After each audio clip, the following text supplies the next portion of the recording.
नमस्कार विद्यार्थियों, मैं हूं ओम सुमन और आज आप देख रहे हैं चैप्टर 8 ट्वेल्थ बायोलॉजी के ऑब्जेक्टिव क्वेश्चंस जो कि कई सारी प्रतियोगिता परीक्षाओं में आए हुए हैं। तो आइए अपन चर्चा करते हैं इन क्वेश्चंस और आंसर के ऊपर। तो हमारा पहला प्रश्न आपके सामने है कि मलेरिया के सामान्य लक्षण कंपकपी तथा ज्वर है। यह लक्षण उत्पन्न होते हैं जब स्पोरोजोइट रक्त कोशिकाओं में प्रवेश करते हैं, जब स्पोरोजोइट यकृत कोशिकाओं में प्रवेश करते हैं, या क्रिप्टोजोइट रक्ताणुओं में प्रवेश करते हैं, या रक्ताणुओं से मीरोजोइट मुक्त होते हैं। तो ये पहला प्रश्न आपका है कि क्या आपने वैसे चैप्टर को पढ़ा होगा तो आपको पता होगा कि जब स्पोरोजोइट रक्त कोशिकाओं में प्रवेश करते हैं तो ये लीवर में एंटर कर जाते हैं। स्पोरोजोइट यकृत कोशिकाओं में प्रवेश करते हैं, ठीक है। उसके बाद ये वहाँ पर क्रिप्टोमीरोजोइट बनते हैं, ये भी अपन ने पढ़ा है। तो रक्ताणुओं में जो मीरोजोइट मुक्त होते हैं, ठीक है, तो रक्ताणुओं में जो मीरोजोइट मुक्त होते हैं उन मीरोजोइट से हमको क्या होता है, कपकपी और ठंड का अनुभव होता है। तो याद रख लेना आप लोग। तो ये मलेरिया का लक्षण है। दूसरा प्रश्न आपके सामने है, प्रतिरक्षी उत्पादित होते हैं। बहुत अच्छे से प्रश्न मैं आपके सामने लेकर आया हूं कि प्रतिरक्षी उत्पादित होते हैं। तो आपका प्रश्न है कि प्रतिरक्षी किस प्रकार से उत्पादित होते हैं, इनके बारे में आपको बात करनी है। तो पहला ऑप्शन आपके सामने है कि प्रद्रवी प्लाज्मा कोशिकाओं के द्वारा, महाभक्षकाणुओं के द्वारा, या टी लसिकाओं के द्वारा, या न्यूट्रोफिल्स के द्वारा। तो जो प्रतिरक्षी होते हैं यानी कि जो हमारे एंटीबॉडी होते हैं, तो वो जो एंटीबॉडी होते हैं डियर स्टूडेंट, वो एंटीबॉडी किस प्रकार से उत्पादित किए जाते हैं, किन के द्वारा उत्पादित किए जाते हैं। तो ये प्रतिरक्षी जो होते हैं, एंटीबॉडी जो होते हैं, आपको पढ़ भी रखा है आपने पहले कि जो एंटीबॉडी का जो निर्माण होता है, फॉर्मेशन होता है, वो कहाँ पर होता है। तो ये प्लाज्मा कोशिकाओं के द्वारा होता है। तो इसका सही उत्तर हो जाएगा ए, प्रतिरक्षी प्लाज्मा कोशिकाओं के द्वारा उत्पादित किए जाते हैं। दूसरा प्रश्न आपके सामने है कि निम्न में से कौन सा रोग एलर्जी के द्वारा होता है। थोड़ा छोटा कर लेते हैं। निम्न में से कौन सा रोग, ये आया है आपके यूपी सीपीएमटी में आया था, निम्न में से कौन सा रोग एलर्जी के द्वारा होता है। तो देखिए कौन सा रोग एलर्जी के द्वारा हो रहा है उसके बारे में बात करते हैं। एलर्जी के द्वारा होने वाले रोग के बारे में बात करते हैं। कुष्ठ रोग, टाइफाइड रोग, अस्थमा, या टिटेनस। तो तीसरा वाला जो ऑप्शन है इसमें अपन को याद रखना, कुष्ठ रोग और ये टाइफाइड रोग ये जीवाणु के द्वारा हो रहा है, ये भी जीवाणु के द्वारा। टिटनेस रोग भी। इस तरीके से ये जो हमारा सही उत्तर हो जाएगा अस्थमा। तो ये अस्थमा जो है एलर्जी के द्वारा होता है, ये अपन पढ़ चुके हैं पहले वाले चैप्टर्स में। साथ ही साथ हम चौथे क्वेश्चन के भी पढ़ लेते हैं यहाँ पर। चौथा क्वेश्चन है कि निम्न में से ने किस वैज्ञानिक तकनीक में एक्स किरणों का किस वैज्ञानिक तकनीक में एक्स किरणों का प्रयोग किया जाता है। ऐसी कौन सी तकनीक है जिसमें एक्स किरणों का प्रयोग किया जाता है। तो वो है सीटी स्कैन, ठीक है। सीटी स्कैन में तकनीक में जो एक्स किरणें होती है उन एक्स किरणों का इस्तेमाल किया जाता है। उसके अलावा अगला प्रश्न है कि हेरोइन प्राप्त होती है। तो हेरोइन प्राप्त होती है पेपेवर सोम्निफेरम से, कैनाबिस सटाइवा से, इथ्रोजाइलोन कोका से, या थियासाइनेंसिस से। तो अपना प्रश्न पांचवा है। पांचवें प्रश्न का सही उत्तर हो जाएगा अफीम जो सॉरी हेरोइन जो होती है ये पेपेवर सोम्निफेरम से प्राप्त की जाती है। अगला प्रश्न है कैनाबिस सटाइवा से क्या प्राप्त होता है। कैनाबिस सटाइवा से हमें क्या प्राप्त होता है। क्या हमें भांग प्राप्त होती है, क्या गांजा प्राप्त होता है, क्या चरस प्राप्त होता है, या फिर उपयुक्त सभी प्राप्त होते हैं। तो इसका सही उत्तर हो जाएगा उपयुक्त सभी। कैनाबिस सटाइवा से हमें भांग, गांजा, चरस ये सब प्राप्त होते हैं। सातवां क्वेश्चन है कि निम्न में से कौन सा पदार्थ विभ्रमकारी है, किससे हमें विभ्रम हो सकता है, भ्रम हो सकता है। ऐसा कौन सी चीज इसके द्वारा हम सपनों में खो सकते हैं, सपनों में डूब सकते हैं। तो एलएसडी, लाइसर्जिक एसिड, ठीक है। उसके अलावा धतूरा, एट्रोपा बेलाडोना। ये जो ऑप्शन है इसमें सारे के सारे सही हो जाएंगे आपके। धतूरा भी होगा, एलएसडी भी होगा, और एट्रोपा बेलाडोना भी होगा। इसके अलावा 8वां क्वेश्चन है कि एल्कोहल क्या है।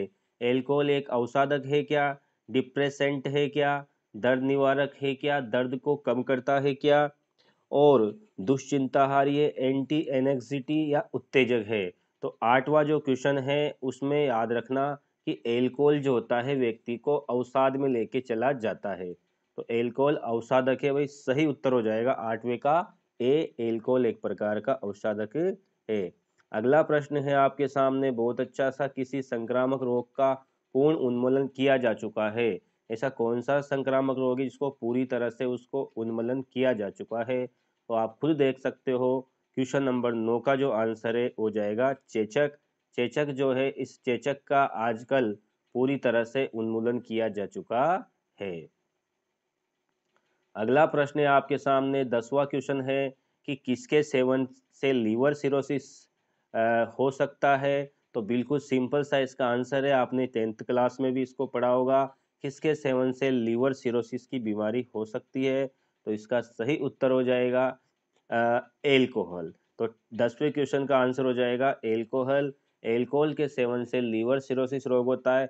लीवर सिरोसिस रोग में क्या होता है कि हमारा जो लीवर होता है उस लीवर के अंदर कुछ छाले पड़ जाते हैं या फफोले जैसे हो जाते हैं।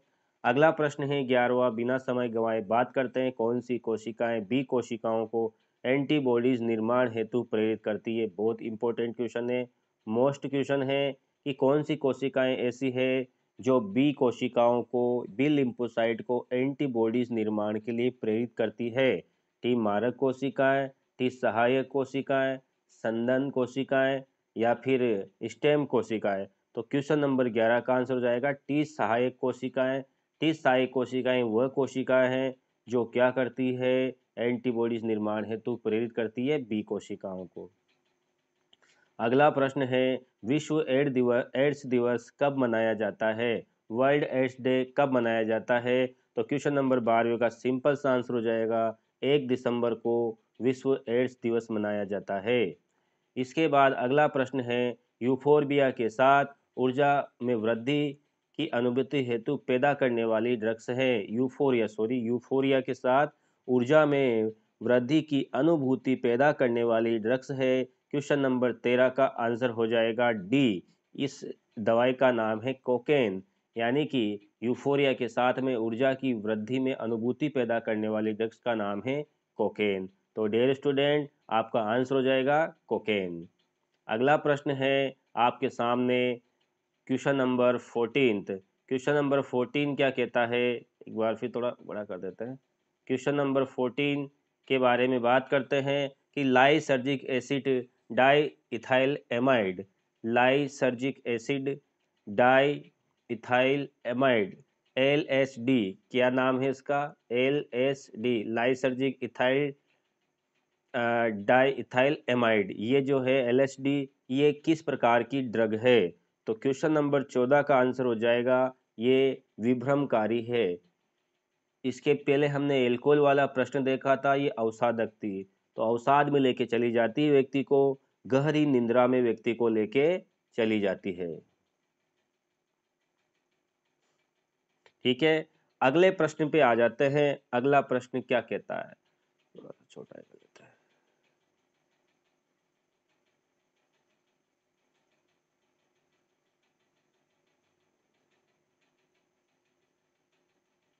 अगला प्रश्न है हमारे सामने कि न्यूरोट्रांसमीटर डोपामीन के संचरण में खलल डालने वाली ड्रग है। न्यूरोट्रांसमीटर जो डोपामीन है, उस डोपामीन के संचरण में खलल डालने वाली जो ड्रग्स है, उस ड्रग्स का आपको नाम बताना है। क्या वो कोकेन है, क्या वो मॉर्फिन है, क्या वो बेंजोडाइजिपीन है, या मिरिजुआना है। तो क्वेश्चन नंबर 15 को आंसर हो जाएगा ए।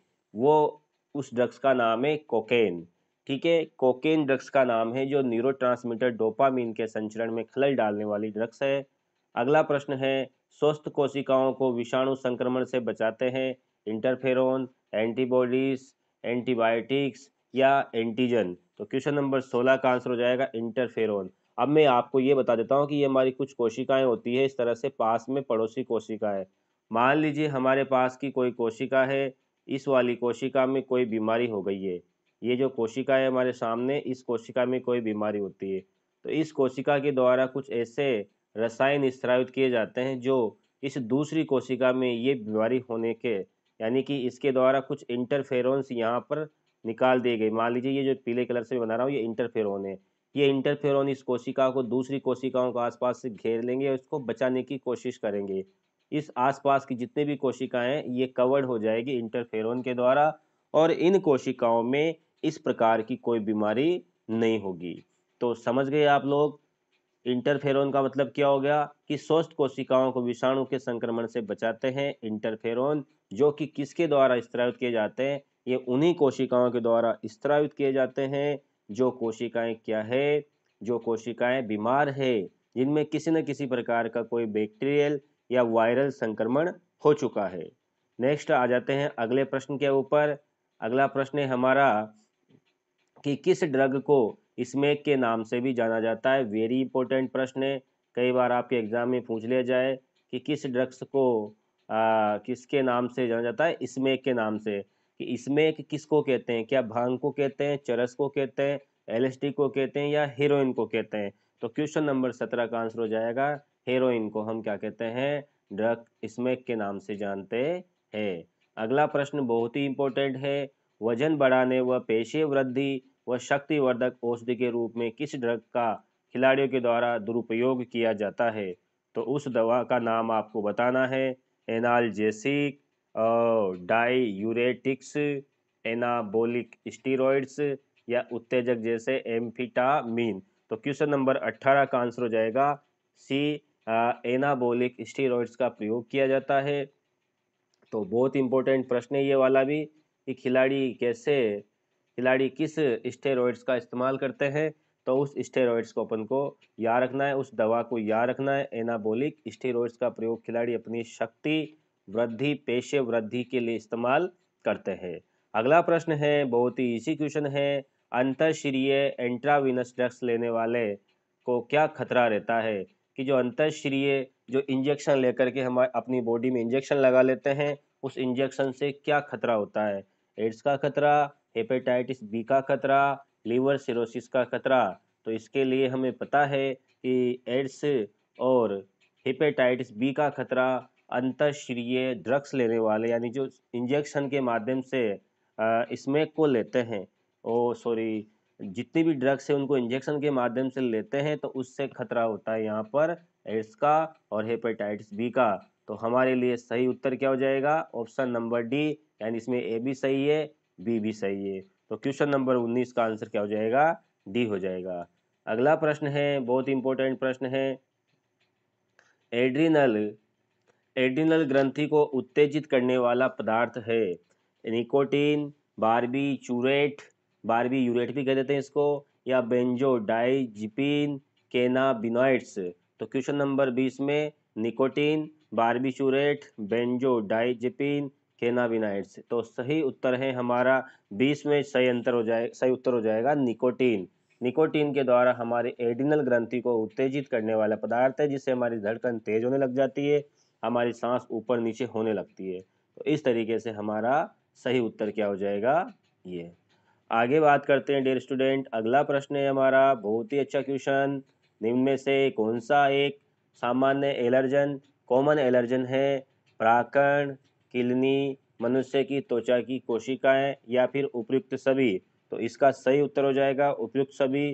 क्यों होगा, इसको भी सुनिए, उपयुक्त सभी इसका आंसर क्यों होगा, क्योंकि निम्न में से कौन सा एक सामान्य एलर्जी, एक कॉमन एलर्जी, परागकण, किलनी, माइट्स होते हैं ये, और मनुष्य की त्वचा कोशिकाएं ये एलर्जन है। उपयुक्त सभी इसका सही उत्तर हो जाएगा। अगला प्रश्न बहुत ही इंपॉर्टेंट प्रश्न है, बहुत ही इंपॉर्टेंट प्रश्न है, क्या है कि रूमेटाइड आर्थराइटिस एक है, क्या है रूमेटाइड आर्थराइटिस, क्या है, एक प्रतिरक्षित न्यूनता रोग है क्या, या ये संक्रामक रोग है क्या, या स्व प्रतिरक्षी रोग है, या हार्मोनल रोग क्या है। तो 22वां जो क्वेश्चन है इसका आंसर हो जाएगा सी, ये एक स्व प्रतिरक्षी रोग है। इस रोग में हमारा प्रतिरक्षा तंत्र स्वयं के ऊपर हमला कर देता है और अपने ही कोशिकाओं को, अपने ही शरीर को क्या कर देता है, नष्ट करने का कार्य कर देता है। अगला प्रश्न है 23वां क्वेश्चन है, और ये जो टेस्ट है, ये जो क्वेश्चन है आपके 12th बायोलॉजी के चैप्टर 8 के क्वेश्चन है, और ये प्रश्न आपके पेपर में इस बार आने की पूरी तरह से संभावना है, क्योंकि इस पार्ट में से छोटे छोटे क्वेश्चन बनेंगे। चैप्टर 8 जो है, इस चैप्टर 8 में से आपके शॉर्ट आंसर टाइप क्वेश्चन ज़्यादा बनने वाले हैं, तो आप इन न्यू टाइप पे जरूर ध्यान दीजिएगा। निष्क्रिय प्रतिरक्षा, अगले प्रश्न की तरफ चलते हैं। निष्क्रिय प्रतिरक्षा प्राय निम्न में से किस अवस्था में दी जाती है? निष्क्रिय प्रतिरक्षा पर आपको पता है कि प्रतिरक्षा दो तरह की होती है, सक्रिय प्रतिरक्षा और निष्क्रिय प्रतिरक्षा। तो दो प्रकार की प्रतिरक्षा हो जाएगी, है ना। तो सर्पदंश, डिप्थीरिया और रेबीज, इन तीनों के लिए उपयुक्त सभी के लिए निष्क्रिय प्रतिरक्षा दी जाती है। अगला प्रश्न है अपना, अगला प्रश्न है निम्न में से कौन सा लिम्फ क्या है? निम्न में से लिम्फ प्राथमिक लिम्फ अंग है। प्राथमिक लिम्फ अंगों का नाम बताना है। तो 24 में हो जाएगा पैर के पेचेस जो है ये प्राथमिक लिम्फ अंग है, बाकी जो ये दो तीनों है ये द्वितीय के, ये कौन से है? सेकेंडरी। कोलेस्ट्रॉम में पाई जाने वाली एंटीबॉडी का नाम बताइए। कोलेस्ट्रॉम में पाई जाने वाली एंटीबॉडीज क्वेश्चन नंबर 25 में हो जाएगा आईजीए। आईजीए जो होती है कोलेस्ट्रॉम में पाई जाती है। अगले प्रश्न की तरफ चलते हैं अपन। हाँ जी, प्रश्न है हमारे सामने कि पौधों व जंतुओं में रोग पैदा करने वाले जीव क्या कहलाते हैं? पौधों और जंतुओं में रोग पैदा करने वाले जीव कहलाते हैं पैथोजन। बिल्कुल सिंपल सा आंसर है। टाइफाइड की जांच के लिए किया जाने वाला टेस्ट है। तो टाइफाइड की जांच के लिए विडोल टेस्ट किया जाता है। पूरा पिछले साल के पेपर में प्रश्न पूछा गया था। रोगों को प्रमुख संक्रामक व असंक्रामक रोगों में विभाजित किया गया है। नीचे दिए गए रोगों में से संक्रामक रोगों को पहचानिए। आपको नीचे दिए गए विकल्पों में से पहचानना है कि कौन से रोग को क्या है संक्रामक है और कौन से रोग संक्रामक नहीं है। तो इस प्रकार से हमें ऑप्शन में पहचानना है। तीसरे वाले क्वेश्चन में पहचानना है कि कौन से तो रोग जो है इसमें संक्रामक और संक्रामक रोगों को पहचानना है। ठीक है, तो बात करते हैं कैंसर, कैंसर, इन्फ्लुएंजा, एलर्जी और चेचक।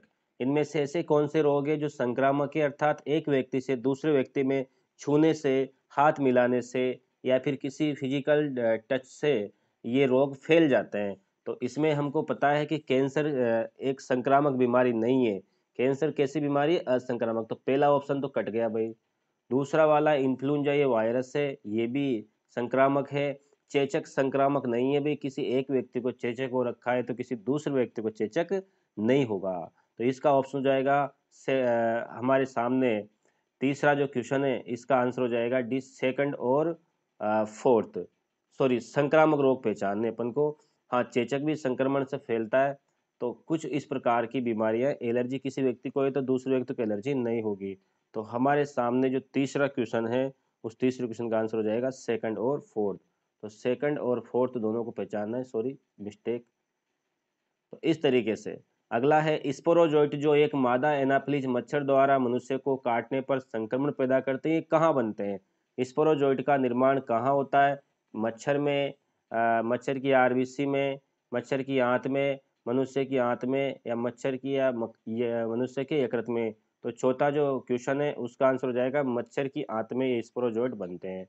अगला प्रश्न है चिकनगुनिया रोग संचरण किसके द्वारा होता है? मक्खी के द्वारा, मच्छर के द्वारा, कॉकरोच के द्वारा या मादा एनाफिलिस के द्वारा? तो पांचवा है एडिज मच्छर के द्वारा चिकनगुनिया का क्या होता है? संचरण होता है।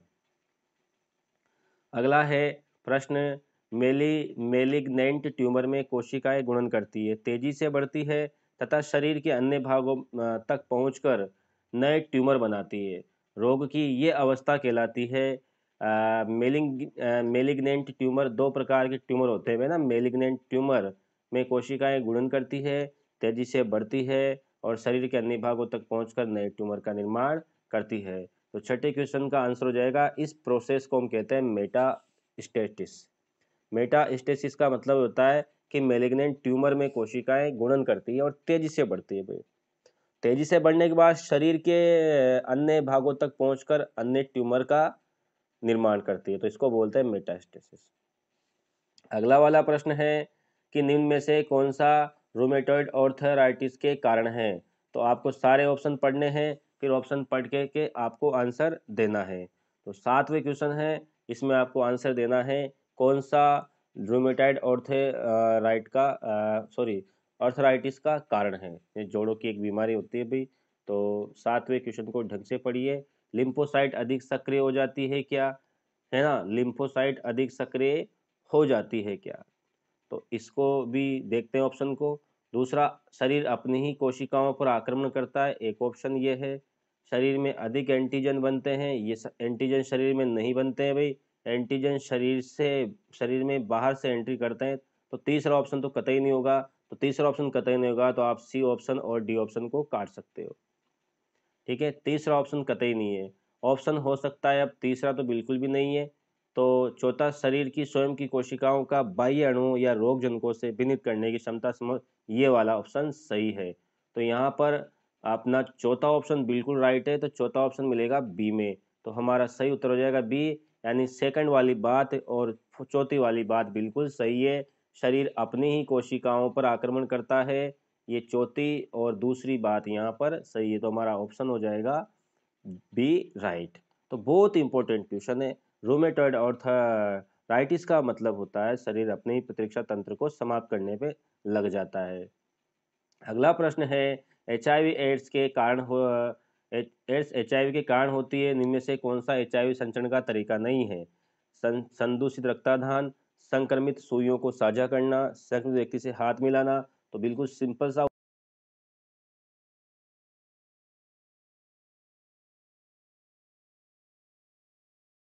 होती है। तो इसमें प्राप्त होती है हमें पेपेवर सोमनिफेरम, इससे प्राप्त होती है। अब पेपेवर सोमनिफेरम अर्थात अफीम से प्राप्त होती है।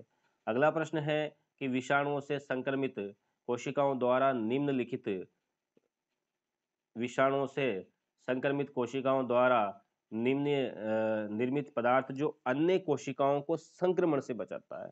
विषाणुओं से संक्रमित कोशिकाएं द्वारा निर्मित पदार्थ जो अन्य कोशिकाओं को संक्रमण से बचाता है, क्या नाम है उसका। तो इसका अभी थोड़ी देर पहले भी आया था, इंटरफेरोन। बहुत इंपॉर्टेंट क्वेश्चन है भाई, डबल बार आ चुका है इंटरफेरोन। अगला प्रश्न है, आपके तंबाकू के सेवन से एडिनेलिन व नोर एडिनिलीन के स्त्राव का प्रेरण हो जाता है। तंबाकू का वह कौन सा घटक है जो इसके लिए उत्तरदायी है। बहुत ही दुनिया का सबसे इजी क्वेश्चन है, बहुत ही इजी क्वेश्चन है, वो है निकोटीन। ठीक है, याद रह जाएगा, ऑप्शन लगाने की जरूरत भी नहीं है, निकोटीन। ठीक है। अगला प्रश्न है कि सर्प विष के विरुद्ध बने एंटीवेनम में क्या होता है।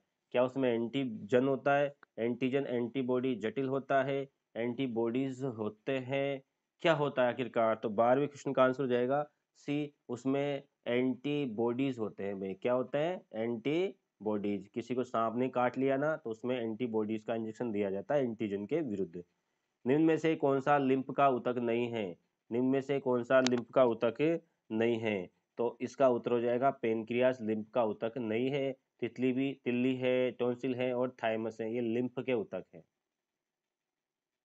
अगला प्रश्न है कि निम्न में से कौन सी ग्रंथि जन्म के समय बड़ी होती है लेकिन उम्र के साथ उसका आकार घटता जाता है। क्वेश्चन नंबर 14 का आंसर हो जाएगा सी, थाइमस ग्रंथि जो होती है, इस थाइमस ग्रंथि का जो आकार है उम्र के साथ घटता जाता है। हीमोजोइन क्या है, बहुत ही इंपॉर्टेंट है। हीमोग्लोबिन का पूर्ववर्ती, स्ट्रेप्टोकोकस का विष या प्लाज्मोडियम प्रजाति का विष, बहुत ही इंपॉर्टेंट है। क्वेश्चन नंबर 15 का आंसर हो जाएगा सी, प्लाज्मोडियम प्रजाति का ये क्या होता है, विष होता है। अगला प्रश्न पे आ जाते हैं। अगला प्रश्न है, निम्न में से कौन सा रिंग वर्म का रोगजनक नहीं है। अर्थात रिंग वर्म का मतलब दांत खास खुजली वाली बीमारी, उस रिंग वर्म का रोगजनक नहीं है, कौन सा है। तो आपको इसका सही उत्तर देना है। तो 16वें क्वेश्चन का आंसर हो जाएगा यहाँ पर मैक्रोस्पोरम, माइक्रोस्पोरम, टाइकोफाइटोन और एपिडर्मोफाइटोन। ये जो 16वां क्वेश्चन है रिंग वर्म का रोगजनक नहीं है, तो नहीं पूछा है आपसे। तो 16वें क्वेश्चन का आंसर हो जाएगा डी, यही नहीं है भाई, मैक्रोस्पोरम नहीं है, बाकी ये सब है। ये सब क्या है, रिंग वर्म का रोगजनक का कारक है। सिकल सेल एनीमिया से पीड़ित व्यक्ति होता है, मलेरिया के लिए अधिक भेद, टाइफाइड के लिए अधिक भेद, मलेरिया के लिए कम भेद। तो ये 17वां क्वेश्चन का आंसर हो जाएगा यहाँ पर सी, कि जिस किसी भी व्यक्ति को सिकल सेल एनीमिया है, जिस किसी भी व्यक्ति को सिकल सेल एनीमिया उसको मलेरिया कम होगा। ये लगभग 50 के लगभग क्वेश्चन मैंने आपको कराए हैं, लगभग 50 के बराबर क्वेश्चन आपको और भेजे जाएंगे। तो इस तरीके से आप इन प्रश्नों को पढ़िए। उम्मीद है आप लोगों को ये प्रश्न समझ में आए होंगे और इन प्रश्नों को आप अच्छी तरह से बार-बार रिपीट करें और 12th बोर्ड में आपके ये प्रश्न बहुत ही उपयोगी साबित होंगे, ठीक है?